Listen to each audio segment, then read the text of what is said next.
Hello students, आज के lecture में हम डिस्कस करेंगे सेल के बारे में या बैटरी के बारे में। कि हमने पढ़ा है जब भी किसी रजिस्टर से या कंडक्टर से करंट फ्लो करवाना तो हमें क्या चाहिए होता है, वहाँ पे सेल चाहिए या बैटरी चाहिए। तो सेल बैटरी कैसे करंट को फ्लो करवाती है या कैसे चार्ज के फ्लो को मेंटेन करती है, इस लेक्चर में पढ़ेंगे। देन पढ़ेंगे ईएमएफ ऑफ सेल क्या होती है। ठीक है, वैसे ईएमएफ है क्या चीज़? EMF is known as electromotive force. Then हम पढ़ेंगे पोटेंशियल डिफरेंस, वर्ड सुना हुआ है। देन हम पढ़ेंगे टर्मिनल पोटेंशियल डिफरेंस क्या होता है। देन रेजिस्टेंस पढ़ा हुआ है, पहले हम पढ़ेंगे कि सेल की रेजिस्टेंस और I can say internal resistance of cell क्या होती है। एंड देन लास्ट में पढ़ेंगे रिलेशन किसमें, ईएमएफ में और टर्मिनल पोटेंशियल डिफरेंस में। तो ये सारे टॉपिक्स हम पढ़ेंगे इस लेक्चर में। तो अब जो हमारा पहला टॉपिक है लेक्चर का वो है फंक्शन ऑफ अ सेल और बैटरी, कि सेल और बैटरी का फंक्शन क्या होता है। एक एग्जांपल समझते हैं इसको कि फॉर एग्जांपल कि एक कंटेनर है, उसके अंदर मैंने पानी को फिल किया हुआ है। ठीक है, यहाँ से एक आउटलेट बनाई हुई है जिससे पानी यहाँ पे फ्लो कर रहा है। देन यहाँ पे एक टरबाइन लगाई हुई है। टरबाइन देखी होगी ना, जो विंड टरबाइन देखी होगी, जो टरबाइन घूमती है एयर की हेल्प से, ये घूमेगी वाटर की हेल्प से। कि इसके ब्लेड्स होंगे, उस पर पानी गिरेगा तो टरबाइन के ब्लेड टरबाइन क्या करेगी, रोटेट करेगी, या टरबाइन के ब्लेड रोटेट करेंगे। देन जो वाटर बच जाएगा, मतलब टरबाइन से रोटेट होएगा, वो वाटर यहाँ पे एक टैंक में इकट्ठा हो जाएगा। कि यहाँ से पानी आएगा, यहाँ से वाटर आ रहा है, उसने टरबाइंस के ब्लेड को घुमाया, देन जो पानी बचा वो इस नीचे टैंक में कलेक्ट हो गया। ठीक है, अब यहाँ पे इस हाइट पे वाटर के पास कौन सी एनर्जी है, पोटेंशियल एनर्जी। जैसे ही इस पाइप में पानी आया, पानी मूव करना शुरू हो गया, तो कौन सी एनर्जी आ गई यहाँ पे, काइनेटिक एनर्जी। इस काइनेटिक एनर्जी की हेल्प से जो टरबाइन थी, टरबाइन के ब्लेड पे क्या हुआ, पानी ने स्ट्राइक किया और ब्लेड क्या करना शुरू हो गया, रोटेट। तो हमें यहाँ पे जब ब्लेड रोटेट हो, हमें यहाँ पे क्या मिल गया, वर्क। और जो यहाँ पर वाटर आ गया तो उसकी पोटेंशियल एनर्जी कितनी होगी, जीरो होगी। तो क्वेश्चन आता है कि ये साइकिल कब तक चलता रहेगा। तो ये साइकिल तब तक चलता रहेगा जब तक इस टैंक में वाटर है। जैसे ही इस टैंक में वाटर खत्म हो गया तो आगे सप्लाई नहीं होगी, एनर्जी जीरो होगी, तो टरबाइन वर्क नहीं करेगी। अब मैं चाहता हूँ क्या कि जो ये वर्क है ये कंटिन्यूसली चलता रहे, तो यहाँ के पानी को यहाँ ट्रांसफर करना पड़ेगा, तभी तो ये सर्किट पूरा क्या होगा, कंप्लीट होता रहेगा। तो अगर मैं यहाँ से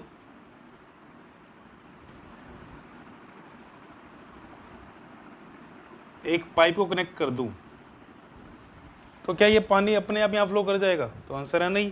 क्यों नहीं फ्लो कर सकता? बिकॉज यहाँ पे है इसकी लो पोटेंशियल एनर्जी और यहाँ पे है इसकी पोटेंशियल एनर्जी हाई, और वाटर कभी भी लो पोटेंशियल एनर्जी से हाई पोटेंशियल एनर्जी फ्लो नहीं कर सकता। तो अगर मुझे फ्लो करवाना है तो मुझे यहाँ पे क्या लगाना पड़ेगा, एक पंप और आई कैन से एक मोटर लगानी पड़ेगी। ठीक है, तो मैंने एक मोटर कनेक्ट कर दिया। उसने क्या किया, यहाँ से पानी को उसने प्रेशर डिफरेंस बनाया, उसने यहाँ से पानी को यहाँ पे फ्लो करवाना शुरू करवा दिया। तो इसने बेसिकली क्या किया कि एक यहाँ के वाटर को लो पोटेंशियल एनर्जी से कहाँ मूव करवा दिया, हाई पोटेंशियल एनर्जी से। वाटर अपने आप कहाँ मूव करना चाह रहा था, हाई से लो। इस पंप की हेल्प से कहाँ से कहाँ मूव करवा दिया, लो से हाई मूव करवा दिया। तो जब हमने लो से हाई मूव करवा दिया तो पानी यहाँ से यहाँ चला गया, और ये जो सर्किट है, ये जो सिस्टम है, कंप्लीट हो गया। तो मुझे इससे वर्क क्या मिलता रहेगा, एक कॉन्टीन्यूअस वर्क मिलता रहेगा। अब ये पंप है, ये क्या है मेरा इनपुट, कि यहाँ से मैं इसको पंप को इलेक्ट्रिसिटी दूंगा तभी तो पंप चलेगा, और ये जो वर्क है ये क्या है मेरा आउटपुट। अब क्वेश्चन आता है, हम बात कर रहे थे सेल की, और ये यहाँ एग्जाम्पल पे कैसे आ गया कि वाटर एग्जाम्पल। अब देखते हैं इसको सर्किट में। फॉर एग्जाम्पल एक रजिस्टर है, ठीक है, रजिस्टर से जैसे ही इलेक्ट्रॉन मूव करेगा तो यहाँ पे क्या होंगे, रजिस्टर में कोलिजन होंगे। कोलिजन की वजह से क्या प्रोड्यूस होगी, हीट, और हीट आ गई तो हम क्या मिल जाएगा, वर्क। जैसे फॉर एग्जांपल कि बल्ब होता है, टंगस्टन फिलामेंट जो पहले वाले बल्ब होते थे, उसमें रेजिस्टेंस हाई होती थी। जैसे ही करंट पास करता था, मतलब करंट पास कर रहा है, मतलब इलेक्ट्रॉन मूव कर रहे हैं, इलेक्ट्रॉन मूव कर रहे हैं, कोलाइड किया, वहाँ क्या प्रोड्यूस हुई, हीट। हीट से हमें क्या मिली, लाइट, मतलब हमें एक तरह की एनर्जी आउटपुट मिल गई। ठीक है, अब जब तक इलेक्ट्रॉन मूव करते रहेंगे मुझे वर्क मिलता रहेगा। अब इलेक्ट्रॉन को मूव करने के लिए हम क्या लगाते हैं यहाँ पे, आई कैन से सेल और बैटरी लगाते हैं हम यहाँ पे। अब इस सिस्टम को इसके कंपेयर करो तो समझ आ जाएगा कि सेल का फंक्शन क्या है। देखो, एक इलेक्ट्रॉन यहाँ से मूव करना स्टार्ट हुआ, उसने कुछ वर्क किया, यहाँ पर आया और यहाँ पर आके उस इलेक्ट्रॉन की जो एनर्जी है वो कितनी होगी, 0, बिकॉज वो वर्क कर चुका है पूरा। जैसे यहाँ से वाटर फ्लो किया, हाई एनर्जी से फ्लो किया, इलेक्ट्रॉन के लिए यहाँ हाई एनर्जी है, यहाँ से फ्लो किया, यहाँ से फ्लो करते करते वर्क किया, यहाँ आके एनर्जी कितनी होगी, 0 होगी। अब सर्किट कब काम करेगा, जब यहाँ से इलेक्ट्रॉन को मैं दोबारा, जब यहाँ से वाटर को मैं दोबारा यहाँ सेंड करूँगा। तो मुझे क्या करना है, मुझे बेसिकली यहाँ से यहाँ को इलेक्ट्रॉन को क्या करवाना है, मूव करवाना है, ठीक है। तभी इलेक्ट्रॉन के, मुझे इलेक्ट्रॉन क्या देनी है, मुझे इलेक्ट्रॉन को प्रोवाइड करनी है एनर्जी, कि वो सर्किट में दोबारा क्या कर सके, वर्क कर सके। तो इलेक्ट्रॉन को एनर्जी कौन प्रोवाइड करता है, इलेक्ट्रॉन को एनर्जी प्रोवाइड करता है मेरी बैटरी और आई कैन से सेल। तो सेल का फंक्शन क्या है, function of cell is to provide energy to the electron or I can say charge carrier, कि जो सेल है वो इलेक्ट्रॉन क्या प्रोवाइड करता है, एनर्जी प्रोवाइड करता है। और कैसे प्रोवाइड करता है, bye maintaining the potential difference, कि एक एंड को कर देगा हाई पोटेंशियल पे, एक एंड को कर देगा लो पोटेंशियल पे। इलेक्ट्रॉन की एनर्जी थी वो अपने आप किस तरफ जाएगा, पॉजिटिव की तरफ। कि सेल का काम क्या हुआ, कि cell is providing energy to the electron in the circuit. और क्या प्रोवाइड कर रहा है, सेल क्या मेंटेन कर रहा है, पोटेंशियल डिफरेंस।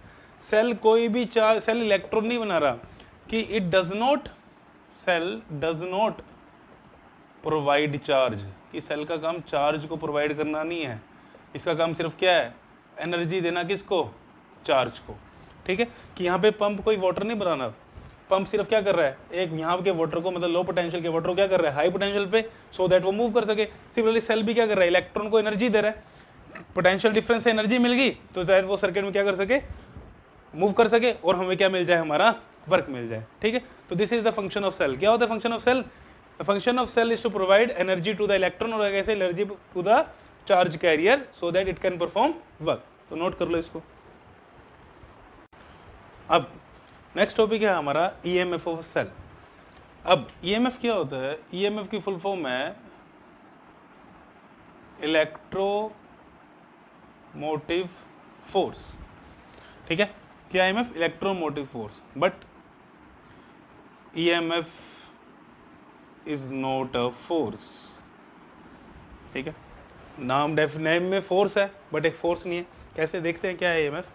अब हमने क्या किया था, सेल क्या करता है, cell maintain the potential difference across the circuit.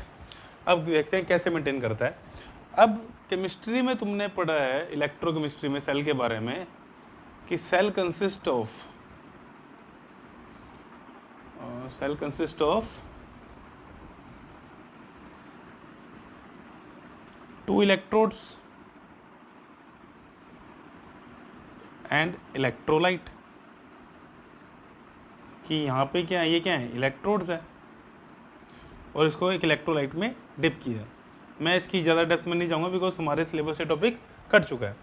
जब हम इन इलेक्ट्रोड्स को इलेक्ट्रोलाइट में डिप करते हैं तो एक एंड पे चार्ज आ जाता है पॉजिटिव, एक एंड पे चार्ज आ जाता है नेगेटिव।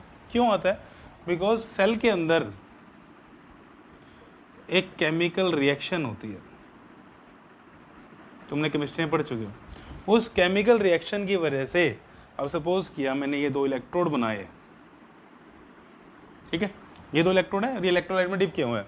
जब केमिकल रिएक्शन हुई तो वहाँ पे पॉजिटिव नेगेटिव आयन आ गए, तो पॉजिटिव आयन मूव करता है टर्मिनल की तरफ, वो बन जाएगा पॉजिटिव, और नेगेटिव आयन मूव करेगा दूसरे टर्मिनल की तरफ, बन जाएगा नेगेटिव। अब अगर मुझे एक और पॉजिटिव आयन को मूव करवाना हो तो ये पॉजिटिव वाला क्या करेगा, रिपेल करेगा।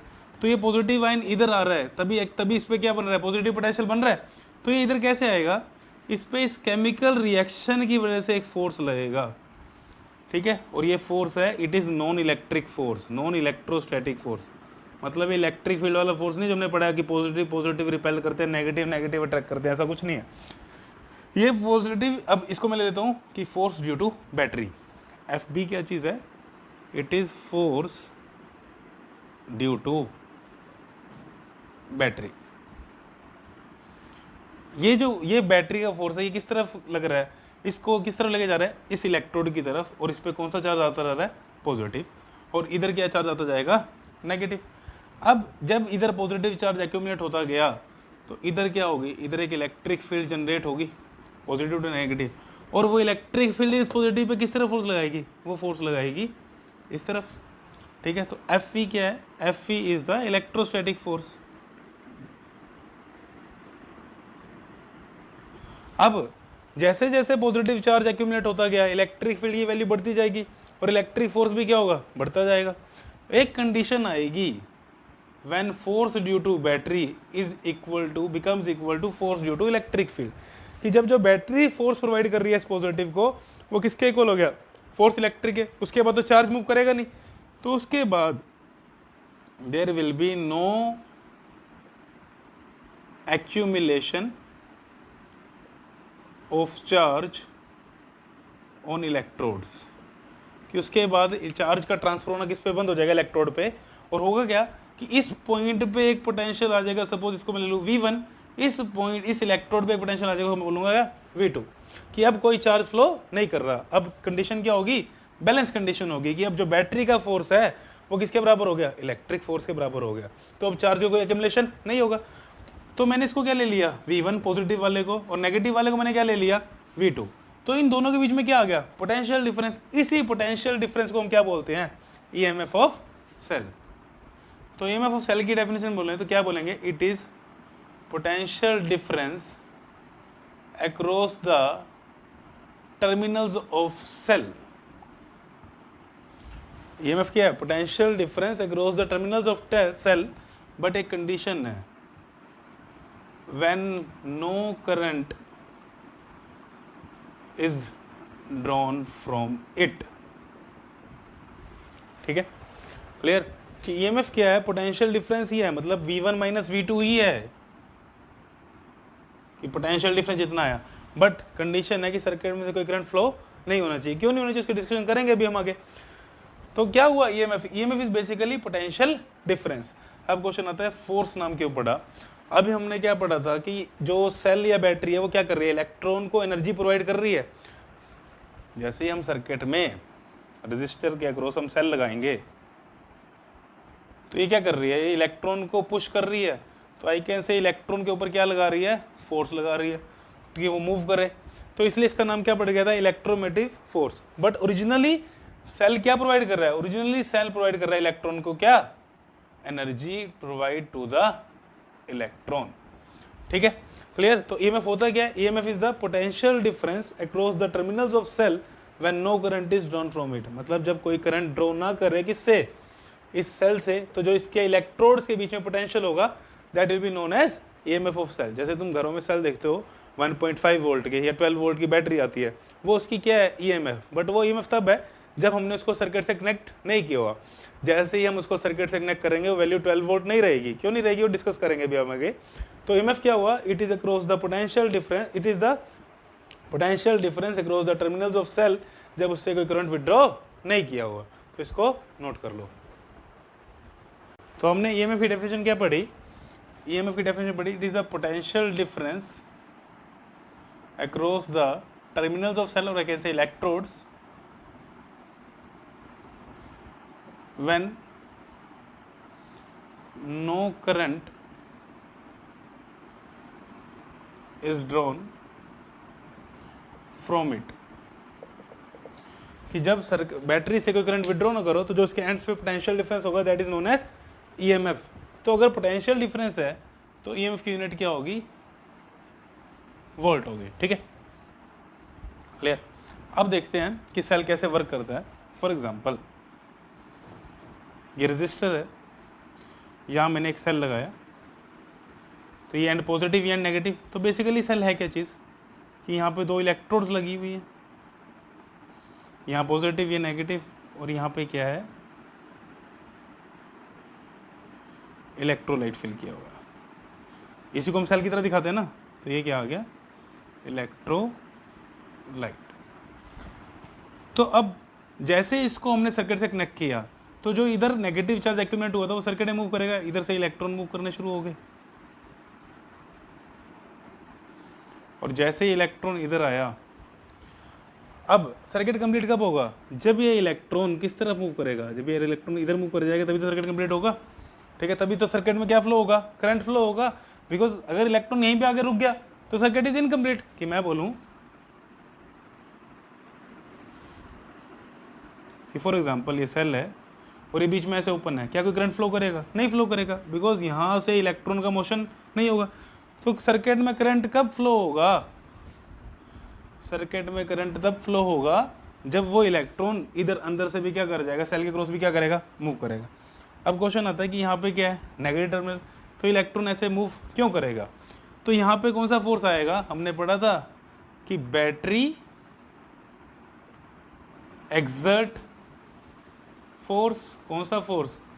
FB। क्यों? ड्यू टू जो इसमें केमिकल रिएक्शन हो रही थी। तो this force will move electron किस तरफ? Towards negative terminal. कि ये फोर्स इलेक्ट्रॉन किस तरफ मूव करवाएगी? नेगेटिव टर्मिनल की तरफ। और जब इलेक्ट्रॉन नेगेटिव टर्मिनल की तरफ क्या गया तो उसने क्या किया?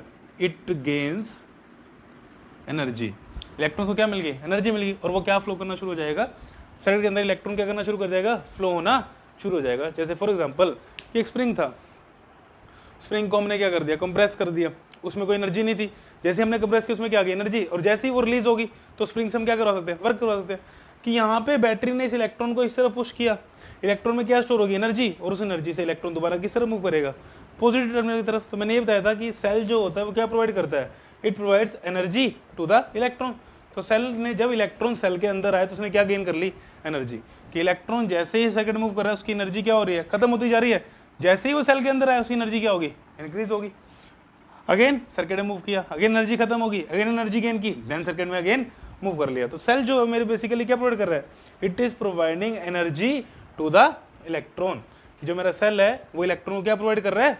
एनर्जी प्रोवाइड कर रहा है। तो इस तरह से क्या होता है? करंट फ्लो करता है किसमें? सर्किट में। अब मैं बात करूं कि यहाँ पे करंट की डायरेक्शन क्या है? AB, इलेक्ट्रॉन के अपोजिट डायरेक्शन में। तो यहाँ करंट है किस तरफ? Towards right. और अगर यहाँ बात करूँ इन द सेल तो करंट किस तरफ है? Towards left. ठीक है।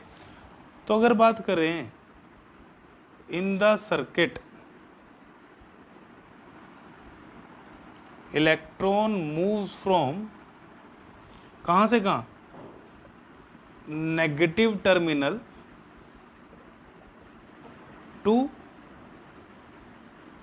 Positive terminal, while in the cell electron moves from positive terminal to negative terminal। देख लो डायग्राम में क्लियर है कि सर्किट में तो इलेक्ट्रॉन किधर मूव कर रहा है? Negative to positive.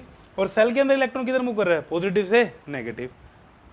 ये जो पॉजिटिव से नेगेटिव है ये इसको मूव कौन कर रहा है? This work is done by the battery. और जितना बैटरी वर्क कर रही है उतने ही इलेक्ट्रॉन को क्या मिल रही है? एनर्जी मिल रही है। उसके बाद एनर्जी गेन करके इलेक्ट्रॉन सर्किट में क्या कर रहा है? मूव कर रहा है। ठीक है, तो इसको नोट कर लो। तो अब मैं ईएमएफ की एक और डेफिनेशन डिफाइन करता हूँ। ये डेफिनेशन तब थी जब सर्किट से कोई करंट विड्रॉ नहीं हो रहा। अब फॉर एग्जांपल सर्किट से करंट विड्रॉ हो रहा है कितना? आई। की बैटरी से करंट निकल रहा है आई, की सर्किट में करंट फ्लो कर रहा है आई। किसकी वजह से? बिकॉज यहाँ से इलेक्ट्रॉन मूव कर रहे हैं इधर।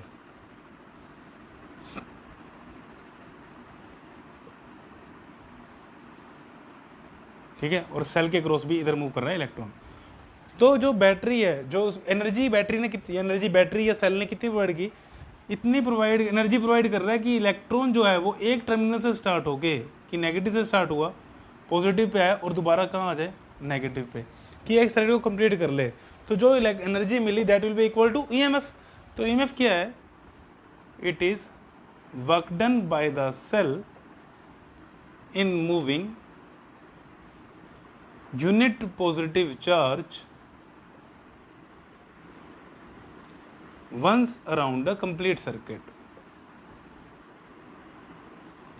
कि एक कंप्लीट सर्किट में जितना वर्क करना पड़ेगा यूनिट पॉजिटिव चार्ज को मूव करवाने के लिए, या जितनी एनर्जी मिलेगी इलेक्ट्रॉन को मूव होने के लिए, क्योंकि जितना हम वर्क कर रहे हैं उतनी इलेक्ट्रॉन को एनर्जी मिल रही है। तो unit positive charge, because potential is for unit positive charge, पढ़ चुके पहले, तो जितना वर्क डन करना पड़ा सेल को एक यूनिट पॉजिटिव चार्ज को पूरे सर्किट में मूव करवाने के लिए, that will be known as EMF of the cell. अब इलेक्ट्रॉन की बात कर रहे हैं, इलेक्ट्रॉन की जगह अगर हम पॉजिटिव चार्ज ले लें तो समझना इजी हो जाएगा कि हम सपोज करते हैं कि एक पॉजिटिव चार्ज था, इलेक्ट्रॉन इधर जा रहे तो पॉजिटिव चार्ज इधर जाएगा, कि एक पॉजिटिव चार्ज था वो इधर जा रहा है, यूनिट पॉजिटिव चार्ज मतलब 1 कूलम का चार्ज। तो एक पॉजिटिव चार्ज को पूरे सर्किट में मूव करवाने के लिए जितना यूनिट पॉजिटिव चार्ज को जितना वर्क डन करना पड़ेगा, that will be known as EMF of the cell. तो ईएमएफ की दो डेफिनेशन है। अगर बात करें ओपन सर्किट में, ओपन सर्किट का मतलब जब कोई करंट फ्लो नहीं कर रहा, you can write EMF is the terminal potential difference, EMF is the potential difference across the terminal of cell when no current is drawn from it. कि जब कोई करंट विड्रॉ नहीं कर रहे किससे, सेल से, तो जो पोटेंशियल डिफरेंस है टर्मिनल्स के बीच में, दैट इज ईएमएफ। और अगर करंट फ्लो कर रहा है तो ईएमएफ की डेफिनेशन क्या बनेगी, it is defined as work done by the cell in moving unit positive charge once around a complete circuit. कि अगर यहाँ से स्टार्ट हुआ है तो दोबारा यहीं तक आने में पूरे सर्किट के क्लोज लूप से जितना वर्क करना पड़ा किसको, बैटरी को या सेल को, that will be known as EMF of cell. और ईएमएफ की यूनिट क्या होगी पहले बताई थी, EMF will be measured in volt. EMF is nothing but is the potential difference across terminals of cell जब उससे कोई करंट विड्रॉ नहीं करते। तो इनको दोनों डेफिनेशंस को नोट कर लो। अब नेक्स्ट टॉपिक है इंटरनल रेजिस्टेंस ऑफ सेल। ठीक है, तो डेफिनेशन पढ़ते हैं इसकी पहले। क्या होती है internal resistance? It is the resistance offered by the electrolyte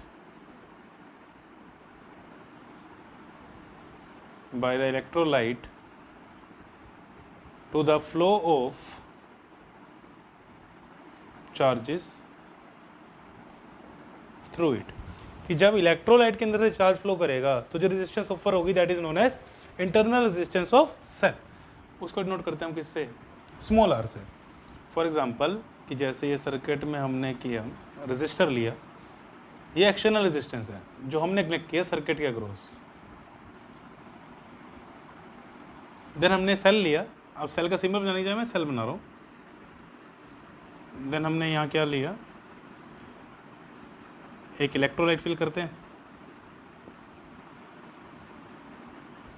ठीक है, देन सर्किट को कंप्लीट कर दिया। अब सर्किट कंप्लीट किया तो क्या होगा, इलेक्ट्रॉन मूव करेगा ऐसे ऐसे। अब हमने पढ़ा था सर्किट कंप्लीट कब होगा, जब इलेक्ट्रॉन यहाँ ऐसे मूव करेगा। तो जब चार्ज मूव कर रहा है किसके थ्रू, इलेक्ट्रोलाइट के थ्रू, तो जो रेजिस्टेंस इलेक्ट्रोलाइट ऑफर करेगा इसको चार्ज को, that will be known as internal resistance of the cell. तो it is the resistance offered by the electrolyte to the flow of charges through it. कि जो electrolyte resistance offer कर रहा है जब चार्ज उसके क्रॉस मूव कर रहा है। ठीक है, अब internal resistance depends on, internal resistance factor पे डिपेंड करती है। पहला फैक्टर कौन सा है, that is nature of electrolyte and electrode. कि इलेक्ट्रोलाइट कौन सा है और इलेक्ट्रोड कौन सा है, उसके ऊपर डिपेंड करती है इंटरनल रेजिस्टेंस। Second, temperature. कि टेम्परेचर बढ़ाने से जो रेजिस्टेंस है इंटरनल रेजिस्टेंस वो डिक्रीज करती है। ठीक है, कि जैसे जैसे हम टेम्परेचर बढ़ाएंगे इंटरनल रेजिस्टेंस क्या होती जाती है, कम होती है। किसकी, जो इलेक्ट्रोलाइट ऑफर कर रहा है। Now third, distance between electrodes. ठीक है, कि जो इलेक्ट्रोड्स के बीच में डिस्टेंस है, जितना ज़्यादा डिस्टेंस होगा उतनी ज़्यादा क्या होगी, रेजिस्टेंस, इंटरनल रेजिस्टेंस होगी। तो क्या हो internal resistance, it is the resistance offered by the electrolyte to the flow of charges through it. कि जो इलेक्ट्रोलाइट रेजिस्टेंस ऑफर कर रहा है, अब ये सेल की प्रॉपर्टी है कि इंटरनल रेजिस्टेंस वो ऑफर करेगा। एक आइडियल सेल होता है, एक आइडियल सेल होता है जिसकी इंटरनल रेजिस्टेंस कितनी हो, 0। बट ऐसा पॉसिबल नहीं है, हर सेल की कुछ ना कुछ इंटरनल रेजिस्टेंस होती है। क्यों, बिकॉज जैसे ही सेल के अंदर से चार्ज मूव करेगा वो उसके मोशन क्या करेगा, अपोज करेगा। तो this is the reason for internal resistance. क्यों अपोज करेगा, बिकॉज जो इसके अंदर आयंस हैं, जिसका इलेक्ट्रोलाइट बना हुआ है जिन आयन से मिलके, कि फॉर एग्जांपल H2SO4 इलेक्ट्रोलाइट है तो H2 positive SO4 negative, SO4 2 negative. तो जो वो आयंस हैं वो क्या करेंगे, जब चार्ज मूव करेगा उसके मोशन क्या करेंगे, अपोज करेंगे, कोलिजन होगी, तो उसकी वजह से क्या आएगी, रेजिस्टेंस। उसको क्या बोल दिया उन्होंने, इंटरनल रेजिस्टेंस। तो नोट कर लो इंटरनल रेजिस्टेंस को। अब हमारा नेक्स्ट टॉपिक है टर्मिनल पोटेंशियल डिफरेंस। तो क्या होता है टर्मिनल पोटेंशियल डिफरेंस, पहले डिफाइन करते हैं। It is the potential difference across the terminals of cell when current is drawn from the cell। मतलब जब करंट से सेल फ्लो कर, और जब सेल से करंट फ्लो कर रहा है तो जो पोटेंशियल डिफरेंस आएगा टर्मिनल्स के अक्रॉस, वो क्या आएगा, टर्मिनल पोटेंशियल डिफरेंस। अब ईएमएफ क्या थी, ईएमएफ थी जब कोई करंट फ्लो नहीं कर रहा, तो जो टर्मिनल्स के बीच में पोटेंशियल डिफरेंस थी वो ईएमएफ थी। जब करंट फ्लो कर रहा है तो जो पोटेंशियल डिफरेंस आया that is known as terminal potential difference. तो क्वेश्चन आता है कि डिफरेंस क्यों आया, देखते हैं। ये जो डिफरेंस आया इसका रीजन क्या है, इसका रीजन है इंटरनल रेजिस्टेंस। देखते हैं कैसे। फॉर एग्जांपल एक सर्किट है, उसमें आर है एक्सटर्नल रेजिस्टेंस जो हमने कनेक्ट की है, देन एक सेल लगा है, उसकी ईएमएफ। अच्छा, अब ईएमएफ का सिंबल मैं बताना भूल गया, ईएमएफ का सिंबल होता है एप्सिलॉन, ठीक है, एप्सिलॉन, ठीक है। देन इस सेल की अपनी रेजिस्टेंस होगी, तो मैंने उस सेल की रेजिस्टेंस को यहाँ ड्रॉ कर लिया। तो जो ये आर है that is known as internal resistance, और I can say resistance of cell, ठीक है। तो ये जो पूरा है ये सेल है, और ये सेल के टर्मिनल्स हैं ए एंड बी। तो ए एंड बी क्या हो गया, A and B are the terminals of cell. इसको कनेक्ट कर दिया। सपोज किया इस सेल की वजह से कितना करंट फ्लो किया, आई में। अब अगर मैं ईएमएफ की डेफिनेशन पे ध्यान दूं, इसको नोट कर लिया, रब कर दूं। EMF is the work done to move unit positive charge once around the complete circuit। कि पूरे सर्किट में एक यूनिट पॉजिटिव चार्ज को मूव कराने के जितना वर्क डन चाहिए that is known as EMF. तो EMF will be equal to work done to move unit charge from A to B, A से बी, फिर कहाँ, बी से A, plus work done to move unit charge from B to A.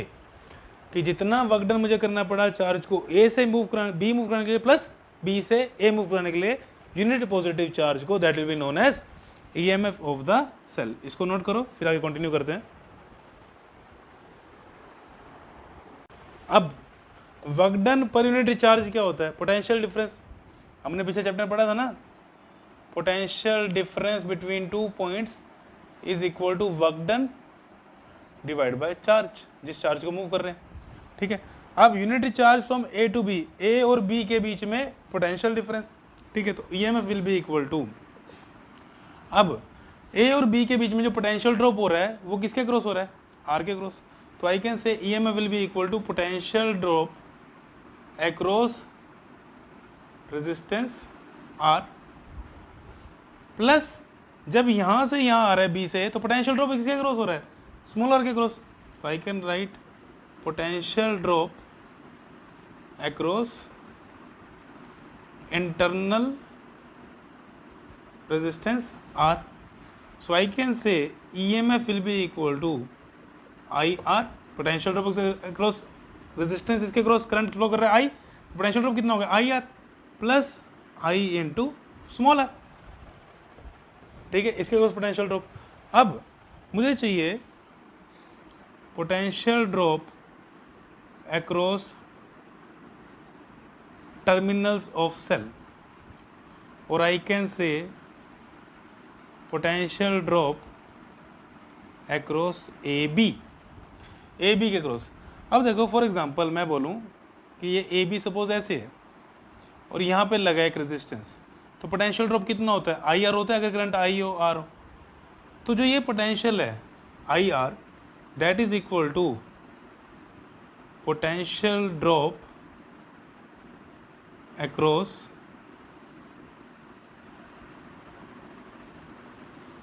Terminals of cell होगा, कि जो potential potential difference across terminals of cell. ठीक है, यही पढ़ा हमने, potential difference across terminals of cell.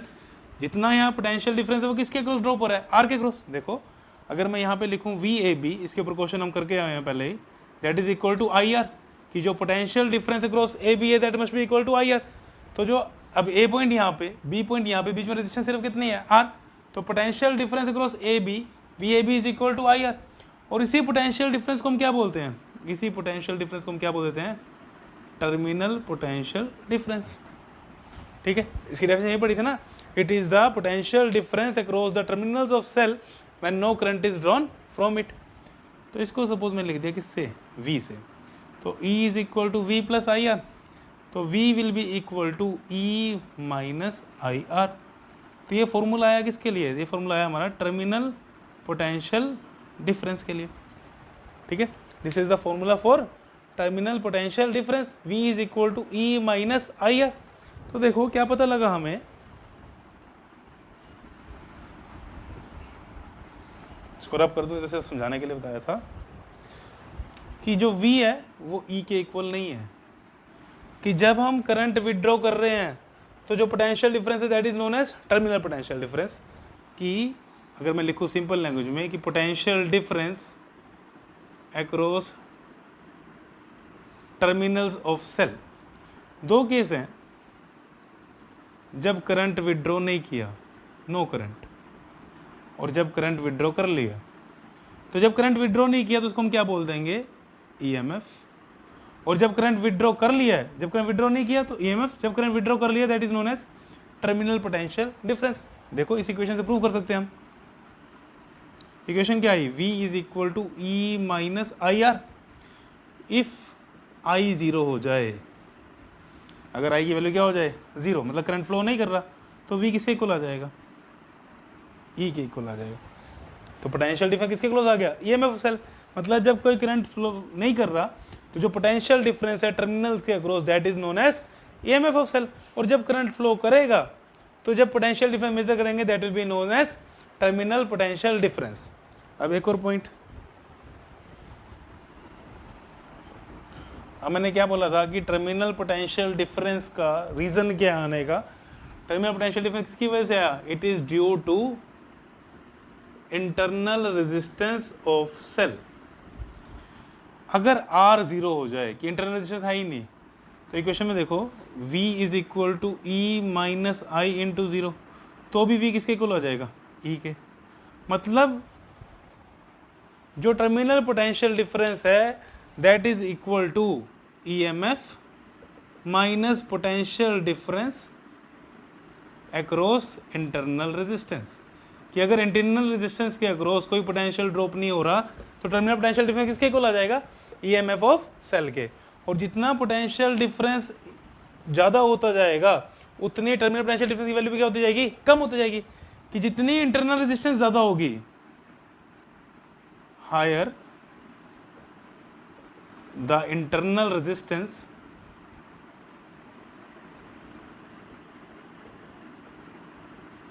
कि इस R को बढ़ाएंगे, लोअर विल बी द, इस पॉइंट को ध्यान रखना, बड़ा इंपॉर्टेंट पॉइंट है, lower will be the terminal potential difference. Terminal potential difference मतलब जो हमें सेल के अक्रॉस मिलेगा जब हम करंट विड्रॉ करेंगे। और जो इंटरनल रेजिस्टेंस है वो टाइम के साथ बढ़ती जाती है। तो टाइम के साथ जब R बढ़ रहा है तो V की वैल्यू क्या हो रही है, कम हो रही है। यही रीज़न है जब हम सेल यूज़ करते रहते हैं तो बाद में वो सेल की वोल्टेज होती है वो टर्मिनल पोटेंशियल डिफरेंस क्या होता है, कम होता है, और वो वर्क करना क्या होता है, बंद कर देता है। क्यों करता है, बिकॉज उसकी इंटरनल रेजिस्टेंस क्या होगी, बढ़ गई। तो जितना सपोज करते हैं कि पहले 12 वोल्ट मिल रहा था ईएमएफ, इक्वेशन यही है ना, इसको रब कर दूं। इक्वेशन क्या थी कि V is equal to E is equal to V plus I R. ये V है, ये हमारे लिए आउटपुट है कि यही मिलना है हमें। जो ये आई आ रहा है तो ये तो सेल के अंदर ही ड्रॉप हो जाना है, क्योंकि सेल के अंदर ही क्या हो रहा है, पोटेंशियल ड्रॉप हो रहा है। कि सपोज हम 12 वोल्ट का सेल लाए, यहाँ पे 2 वोल्ट ड्रॉप हो रहा है, तो हमारे लिए आउटपुट कितनी बची, 10 वोल्ट। जब ये वोल्टेज बढ़ती जाएगी ड्रॉप, तो हमें हमारी आउटपुट वोल्टेज भी क्या मिलती जाएगी, कम। जब ये ड्रॉप बहुत ज़्यादा हो जाएगा तो आउटपुट वोल्टेज क्या हो जाएगी, बहुत कम, और हमारा सेल वर्क करना क्या कर जाएगा, बंद कर देगा। यही रीज़न है विंटर के टाइम में गाड़ियों को स्टार्ट होने में दिक्कत होती है। क्यों दिक्कत होती है, क्योंकि टेम्परेचर कम होने से रेजिस्टेंस बढ़ जाएगी। अभी हमने पढ़ा था ना, टेम्परेचर बढ़ने से इंटरनल रेजिस्टेंस कम होती है, तो टेम्परेचर कम होगा तो इंटरनल रेजिस्टेंस बढ़ जाएगी। इंटरनल रेजिस्टेंस बढ़ने से पोटेंशियल ड्रॉप भी क्या हो जाएगा, बढ़ जाएगा, और जो हमारा आउटपुट है या कह सकते हैं जो टर्मिनल पोटेंशियल डिफरेंस है वो क्या हो जाएगा, कम हो जाएगा। तो जितनी ज़्यादा इंटरनल रेजिस्टेंस होगी उतना कम टर्मिनल पोटेंशियल डिफरेंस होगा। ठीक है, तो ये हमारा रिलेशन आ गया ईएमएफ में और टर्मिनल पोटेंशियल डिफरेंस में। Here E is the epsilon is the EMF of cell, V is the terminal potential difference of the cell, I is the current flowing in the circuit and R is the internal resistance of the cell। तो इसको note कर लो। तो अभी हमने formula पढ़ा terminal potential difference का, V is equal to E minus IR, where V is the terminal potential difference, E is EMF, I is current flowing in the circuit, R is internal resistance or I can say resistance of cell। ठीक है, अब diagram कैसा था, अब diagram था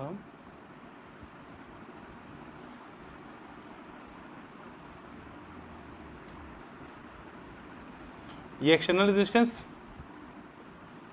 cell of EMF E, और ये internal resistance, और इसकी वजह से करंट फ्लो कर रहा है आई। ये पॉइंट ए, ये पॉइंट बी। तो ये V है, that is basically potential difference between A and B, इसको ऐसे लिखा था ना, ठीक है, और आई कैन से VA माइनस VB। ठीक है, अब अगर मैं सिर्फ यहाँ डायग्राम बनाऊँ, A और B पॉइंट दिखाऊँ, ये ऊपर सर्किट ऐसी है, ये पॉइंट A, ये पॉइंट B, ये EMF, ये R, और यहाँ करंट फ्लो कर रहा है। अब जो ये करंट है किसकी वजह से फ्लो कर रहा है, सेल की वजह से। और आई इसमें क्या बोल सकता हूँ मैं, सेल क्या हो रहा है, डिस्चार्ज हो रहा है। ठीक है, बिकॉज सेल की वजह से चार्ज क्या कर रहा है, फ्लो कर रहा है, कि सेल की वजह से करंट फ्लो कर रहा है, तो आई कैन से सेल क्या हो रहा है, डिस्चार्ज हो रहा है। तो इस केस में इक्वेशन क्या आई थी, V is equal to E minus I R. तो जो V है वो हमेशा E से क्या होगा, जो V है वो हमेशा E से कम होगा, कि टर्मिनल पोटेंशियल डिफरेंस हमेशा E में से कम होगा। देखो कोई ना कोई चीज़ माइनस हो रही है ना, तो ये कब है, it is during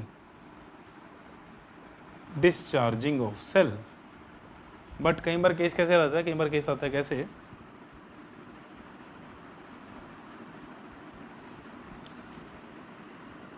A B EMF ये आर, ये करंट ऐसे फ्लो कर रहा है। अब क्वेश्चन आता है सेल के अगेंस्ट करंट कैसे फ्लो कर रहा है, कि फॉर एग्जांपल कि ये बैटरी 2 वोल्ट की थी, मैंने इसके ऊपर 4 वोल्ट की बैटरी लगा दी, तो अब करंट किसकी वजह से फ्लो होगा, इस 4 वोल्ट की बैटरी से। तो इस केस में सेल के अगेंस्ट करंट फ्लो कर रहा है, इस सेल की वजह से करंट फ्लो नहीं कर रहा, तो हम क्या बोलेंगे कि ये क्या हो रही है, it is known as charging of cell. कि अब सेल क्या हो रहा है, चार्ज हो रहा है। कुछ बैटरीज या सेल होते हैं जो चार्ज करके दोबारा यूज़ होते हैं, जैसे मोबाइल की बैटरी होती है, उसको हम चार्ज कर सकते हैं। तो अब क्या हो रहा है, चार्ज हो रहा है। तो ड्यूरिंग चार्जिंग इक्वेशन क्या बन जाएगी, ये इक्वेशन अब बन जाएगी V is equal to E plus I R. V क्या है, potential difference between A and B। तो during charging V is greater than E, कि डिस्चार्जिंग के टाइम में तो potential terminal potential difference EMF से क्या होगा, कम होगा, और जब चार्ज हो रही होगी बैटरी तो टर्मिनल पोटेंशियल डिफरेंस है वो EMF से क्या हो जाएगी, ज़्यादा हो जाएगी, तभी तो उसको चार्ज करेगा। तो इस दोनों पॉइंट्स को नोट कर लो। अब नेक्स्ट, इन ओपन सर्किट, ओपन सर्किट का मतलब करंट फ्लो नहीं कर रहा, आई कितना है, 0, तो V की वैल्यू E के इक्वल। इस चीज़ को पहले बता चुका हूँ मैं कि जब करंट फ्लो नहीं कर रहा तो terminal potential difference is equal to EMF of cell. Next, during short circuit of battery. Short circuit का मतलब क्या होता है कि जो एक्सटर्नल रेजिस्टेंस है वो कितनी होगी, 0, कि R की वैल्यू 0 होगी।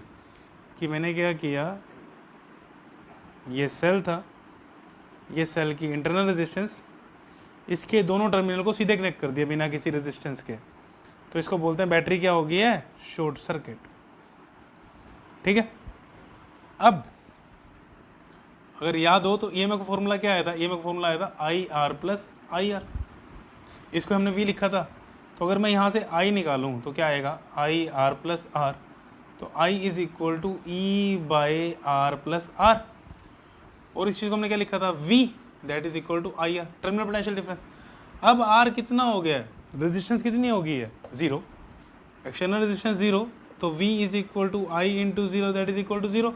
मतलब टर्मिनल पोटेंशियल डिफरेंस कितना हो जाएगा इस केस में, जीरो। और करंट कितना फ्लो करेगा, अब R जीरो हो गया, तो I is equal to E by R. This is the maximum current that can be withdrawn from the battery. ठीक है, और इसकी वैल्यू क्या होगी, E बाई आर। तो एनसीईआरटी में क्वेश्चन है कि हम मैक्सिमम करंट कितना बैटरी से विड्रॉ कर सकते हैं, बैटरी को क्या कर दो, शॉर्ट सर्किट कर दो। शॉर्ट सर्किट का मतलब क्या कर दो, रेजिस्टेंस जीरो कर दो, रेजिस्टेंस जीरो कर दो तो V क्या हो जाएगा, जीरो हो जाएगा, और I की वैल्यू क्या आ जाएगी, E बाई आर। या इस इक्वेशन को यहाँ से देख लो, V जीरो हो गया तो zero is equal to E minus I R, तो I is equal to E by R. ठीक है, तो आज के पूरे लेक्चर में हमने क्या डिस्कस किया, इसको नोट करो, फिर डिस्कस करते हैं क्या किया। तो आज के लेक्चर हमने ये चीज़ें डिस्कस करनी थी। तो तुम्हें फंक्शन ऑफ सेल पता लग गया, क्या होता है function of cell, to provide energy to charge carriers, it provide energy to charge carriers, और आई कैन से इलेक्ट्रॉन, और I can say it maintains the potential difference across the circuit, तो current continuously flow करता रहे। Next EMF, इसकी definition क्या पढ़ी, it is the potential difference across terminals of cell in open circuit, जब current कितना हो, जीरो हो। और हमने क्या पढ़ी थी definition, work done to move the charge, unit charge once around the complete circuit. Complete circuit में एक बार यूनिट पॉजिटिव चार्ज को मूव करवाने के लिए जो वर्क डन है, that is known as EMF of cell, और ईएमएफ सेल का सिंबल क्या है, epsilon. Then terminal potential difference भी क्या है, it is the terminal potential difference is also the potential difference across the terminals of cell, but in close circuit. Close circuit का मतलब जब करंट फ्लो कर रहा हो। ठीक है, देन इंटरनल रेजिस्टेंस क्या पड़ी थी, it is the resistance offered by the electrolyte to the flow of charge through it.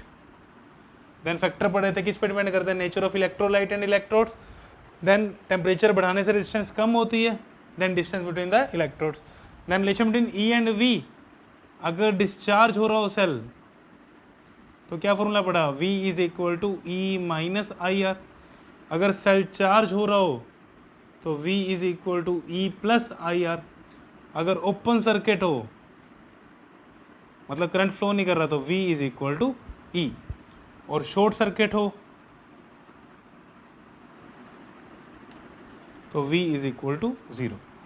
तो आज के लेक्चर में बस हमने इतना ही कवर किया है, नोट कर लो इसको।